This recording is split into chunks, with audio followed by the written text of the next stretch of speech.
बिस्मिल्लाहिर्रहमानिर्रहीम अस्सलाम वालेकुम दोस्तों, यहाँ पे आपको दिखाऊं ये वो गोबर है जिसको हमने 4 महीने पहले डीकम्पोज़ होने के लिए इस गड्ढे में डाला था। अब मैं देख रहा हूँ कि काफ़ी हद तक जो है ना हमारा ये गोबर फुली डीकम्पोज़ तो नहीं हुआ, लेकिन 70 से 80% जो है ना ये डीकम्पोज़ हो चुका है। डीकम्पोज़ होने वाले गोबर की 3 से 4 निशानियां होती हैं। सबसे बड़ी और पहली निशानी ये होती है कि जब आप इसमें हाथ डालते हो तो आपको हीट महसूस नहीं होती।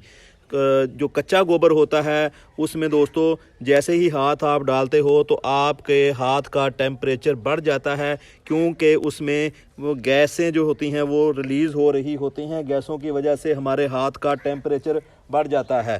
तो दूसरी इसकी बड़ी निशानी ये होती है गोबर डीकम्पोज़ होने की, इसका रंग जो है वो ब्राउन से काला होना शुरू हो जाता है। तो जब कच्चा गोबर होता है उसका रंग ब्राउन होता है और फुली डीकम्पोज़ गोबर का रंग जो होता है इसका रंग काला होना शुरू हो जाता है। इसलिए दोस्तों डीकम्पोज़ गोबर को ब्लैक गोल्ड भी कहा गया है। फुली डीकम्पोज़ की अगली निशानी ये होती है कि जो इसमें कीड़े मकोड़े होते हैं इसको डीकम्पोज़ कर रहे होते हैं, तो वो एकदम से जब ये गोबर डीकम्पोज़ हो जाता है तो वो यहाँ से भाग जाते हैं। तो जब गोबर कच्चा होता है तो दूसरी साइडों से ये कीड़े मकोड़े जो इंसेक्ट होते हैं वो इसकी तरफ रुख करते हैं, इस गोबर से वो अपनी खुराक हासिल करते हैं। आहिस्ता आहिस्ता जैसे जैसे गोबर डीकम्पोज़ होता जाता है तो वो कीड़े मकोड़े यहाँ से कूच कर जाते हैं।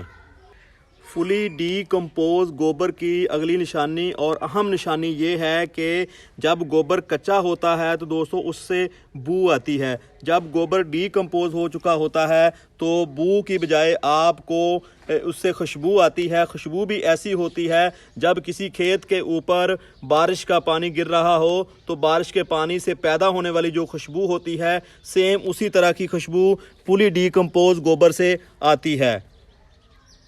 दोस्तों फुली डीकम्पोज़ करने के लिए गोबर को 4 महीने का अरसा दरकार होता है।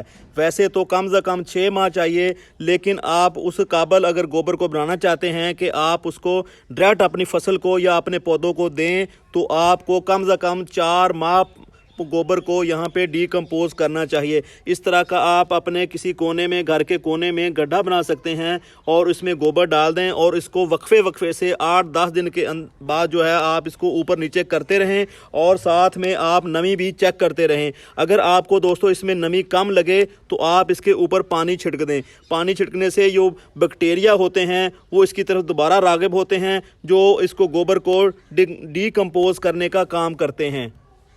फुली डीकम्पोज़ गोबर में ये ख़ासियत होती है कि आप उसको एज ए सॉइल मिक्सचर भी इस्तेमाल कर सकते हैं, यानी कि आप उसमें मिट्टी भी ना शामिल करें, आप उसमें डायरेक्ट सीड लगा देते हो। अगर कोई इसमें पौधा लगा देते हो तो वो जलता नहीं, बर्न नहीं होता, पौधा अपनी ग्रोथ ले लेता है। अगर आप कच्चे गोबर में कोई भी चीज़ मसलन बीज कोई लगाते हो या कोई कलम लगाते हो या पौधा ग्रो करते हो तो वो पौधा चंद दिनों के अंदर नाइट्रोजन की ज़्यादती की वजह से दोस्तों मर जाता है।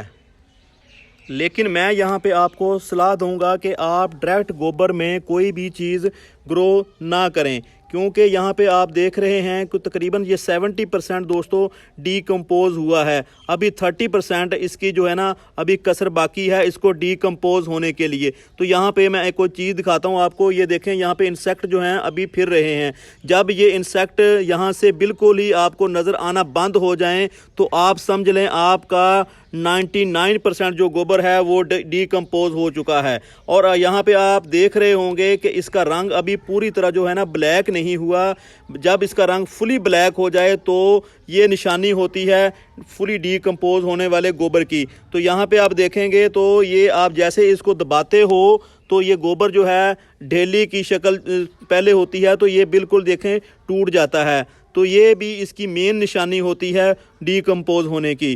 दोस्तों ये ऐसी खाद है जो आपको बिल्कुल फ्री में मिल रही होती है, आप अपने घर में इसको तैयार कर सकते हो। इसका अगर आप ऑनलाइन इस खाद को मंगवाते हो तो कम से कम दोस्तों 100 जो होता है इसके ऊपर पर केजी जो है ना ये मिलता है और इसके ऊपर कोरियर ख़र्चा अलग से होता है।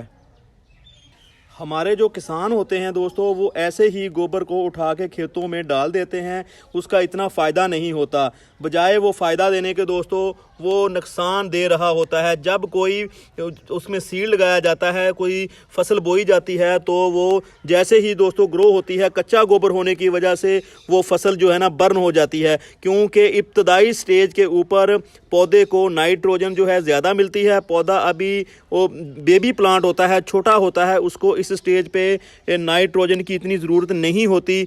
तो कच्चा गोबर की वजह से, नाइट्रोजन की ज़्यादती की वजह से हमारी जो फसल है वो इस हिसाब से नहीं रहती। उसकी जर्मिनेशन रेट जो है वो कम हो जाता है। सीड ग्रो तो हो जाते हैं, लेकिन ग्रो होने के बाद सीड जो है ना बर्न हो जाते हैं।